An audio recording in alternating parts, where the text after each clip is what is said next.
بسم اللہ الرحمن الرحیم۔ السلام علیکم دوستو، آج جس میڈیسن کی بات کرنے لگا ہوں اس کا نام ہے ایمبراگریشیا۔ یہ ہسٹریا کے مریضوں کی بہترین میڈیسن ہے۔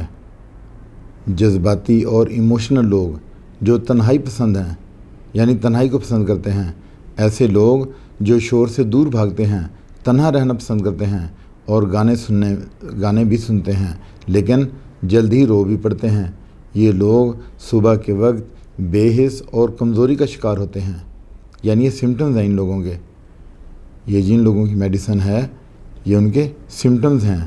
کام سے تھک جانے والے لوگ، ضرورت سے زیادہ کام کرنے والے لوگ، جو جسمانی طور پر اپنے جسم اور ضرورت سے زیادہ کام کرتے ہیں، یہ ان لوگوں کی میڈیسن ہے۔ یہ لوگ موسیقی سن کر رونے والے لوگوں کے لیے بھی ہے۔ لوگوں میں جانے سے ان کو خوف آتا ہے، یعنی یہ جو پیشنٹ ہے نا اس میڈیسن کا، وہ اکیلا رہنا پسند کرتا ہے اور شور شرابے سے بھاگتا ہے اور لوگوں میں جانے سے اس کو خوف آتا ہے۔ یہ لوگ دیکھنے میں عمر سے زیادہ کے لگتے ہیں، ان میں نروس سسٹم کی پرابلم ہوتی ہے، سردی جلدی لگتی ہے، ٹھنڈی چیزوں سے تکلیف ہوتی ہے۔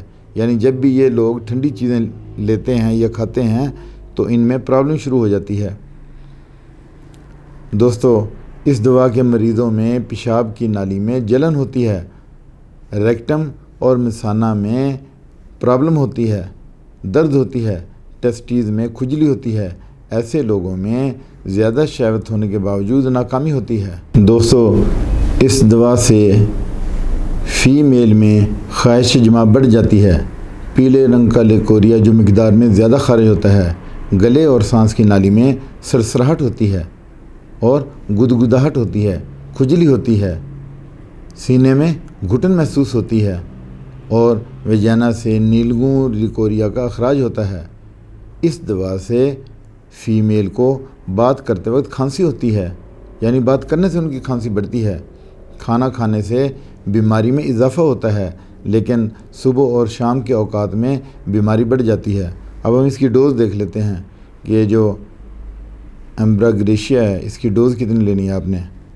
اگر یہ 30 پوٹینسی میں آپ لے رہے ہیں تو ڈائریکٹ اس کو آپ، کیونکہ یہ ڈائلیوشن ہے، آپ اس کو 3 ڈراپ زبان پہ لے سکتے ہیں، اور اگر پانی میں لینا ہے تو 10 قطرے 3 ٹائم، یعنی تھوڑے سے نیم گرم پانی میں آپ اس کو لیں گے اور 3 ٹائمز لیں گے، اور کھانے سے یا ناشتے سے آدھا گھنٹہ پہلے لیں گے۔